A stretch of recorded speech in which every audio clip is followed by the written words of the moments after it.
ఈ అవతల వాళ్ళ నాయకుడు చెప్పిండు సోనియా గాంధీ లేకపోతే తెలంగాణ వచ్చేది కాదు. ఇవాళ ఇట్లా మాట్లాడితే ఎట్లా అధ్యక్ష? ఆనాడు ఉండే పరిస్థితి వల్ల మేము మళ్ళీ చెప్తున్నాం, మా రాజగోపాల్ రెడ్డి గారు, మా డాక్టర్ వివేక్ గారు, మేము ఆయన వాళ్ళ ఎంపీ కేశవరావు గారు, ఇలా శాసన మండలి చైర్మన్ సుఖాంజ రెడ్డి గారు అనగానే పార్లమెంట్ సభ్యులం లేకపోతే ఎక్కడిది తెలంగాణ అధ్యక్ష? సోనియా గాంధీ గారు అయిపోతుంది అధ్యక్ష. ఇంకొకటి సబ్జెక్ట్ ఈవేరు కాకుండా ఒకటి గౌరవ నేను జగదీశ్వర్ రెడ్డి గారు మంత్రి గారిని అడుగుతా ఉన్న 10 సంవత్సరాలలో ఎన్ని సంవత్సరాలు విద్యుత్ శాఖ మంత్రి వారు తెలియదు అధ్యక్ష. కుసాను అయినా మెంబర్ ఈరోజు అధ్యక్ష 2010 అధ్యక్ష 2010 ఫిబ్రవరిలో ఆనాటి గౌరవ ముఖ్యమంత్రి గారు రోషయ్య గారు తెలంగాణ ఉద్యమం ఉన్నప్పటికీ కూడా మేము ఆనాడు శ్రీధర్ బాబు గారు, మేము గౌరవ శాసనసభ్యులు కేటీ రామారావు గారు శాసనసభ్యులు, మేము ఆనాడు నేదురూరులో ఒక పవర్ ప్లాంట్ ఫౌండేషన్ వేసుకున్నాం 3x700 2100 మెగావాట్కు. అధ్యక్ష నేను ఎందుకు చెప్తా ఉన్నానంటే ఆ పవర్ ప్లాంట్ ఫౌండేషన్ వేసుకున్నాం 2010లో. మేము పార్లమెంట్ సభ్యుని గ్యాస్ అలొకేషన్ రాలే.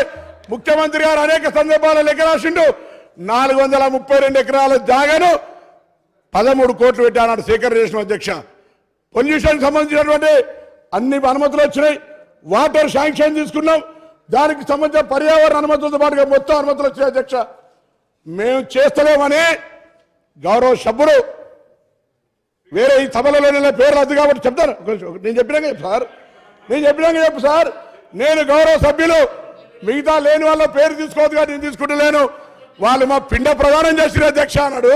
నేను బతికున్నటువంటి పార్లమెంట్ సభ్యుని ఆ ప్రాజెక్ట్ ఎందుకు చేస్తలేరని మా పిండ ప్రదానం చేశారు. ఇవాళ వీళ్ళు 10 ఏళ్ళ అధికారం ఉంది, మేమేం చేయాలి అధ్యక్ష? వీళ్ళకి ఇవాళ ఆ ప్రాజెక్ట్ ఎందుకు కట్టాలి? బొగ్గులేని యాదాద్రి భద్రత చేస్తారు. నాకు సింగరేణి నాకు కూత వేటలు ఉంటుంది. నా ప్రాజెక్ట్ ఎదురు ఎందుకు చేయాలి అధ్యక్ష? 432 ఎకరాల జాగా సేకరించి ఎదగట్లే ఉంది అధ్యక్ష. దానికి పర్యావరణ అనుమతులు కాదంటే మీకు పేపర్ పంపిస్తా. పర్యావరణ అనుమతులు లోయర్ మైనర్ నుంచి నీటి శాంక్షన్ ఎవ్రీథింగ్ పబ్లిక్ హియరింగ్ కూడా అయింది అధ్యక్ష. పబ్లిక్ అరే రన్నింగ్ కామెంటరీ మంత్రివి గౌరవనీయుడివి, నువ్వు ఇట్లా రన్నింగ్ కామెంటరీ చేస్తే మీరు నేను అడుగుతాను సభాధ్యక్ష, ఇది మర్యాద కాదు. నేను అడుగుతాను నాకు బిడ్డగా నా పిండ ప్రయాణం చేసిరు, ఇవాళ బతుకున్నాను పిండ ప్రయాణం చేస్తాం. వీళ్ళు వాళ్ళని ఏం చేయాలి అధ్యక్ష? వాళ్ళకి బాధ్యత లేదా అని అడుగుతారు. 10 ఏళ్ళలో వీళ్ళు తెలంగాణలో మేము పొడిచినాం, మేము తెచ్చినాం, మేము బంగారు తెలంగాణ ఇచ్చాం. ఏం చేసిన అధ్యక్ష 10 ఏళ్ళలో ఎందుకు చేయాలి? 10 కరీంనగర్ జిల్లా ప్రజలకు ఆనాడు నాకంటే ముందు పార్లమెంట్ సభ్యులు గౌరవ చంద్రశేఖరరావు గారు తెలంగాణ ఉద్యమాన్ని తెలంగాణ నినాదాన్ని కాపాడుకోవడానికి ఉప ఎన్నికల్లో మళ్ళీ గెలిపిస్తే నా చర్మం వెలిచి చెప్పులు కుట్టిస్తాను. ఈ ప్రాజెక్టు చేయవా అధికారంలోకి వచ్చినాక? నీ బాధ్యత లేదా? నా పిండ ప్రదానం చేసిన దాంట్లో ఈ శాసనసభ్యులు ఉన్నారే, ఇలా మీ బాధ్యత లేదా? ఇలా మీరు మాట్లాడుతాను అధ్యక్ష. నా ప్రాజెక్టుకి సంబంధించి ఎందుకు చేయలేదో కూడా జవాబు చెప్పాల్సిన అవసరం నా జిల్లా ప్రజలకు వీళ్ళకి ఉందని మనం చేస్తాం.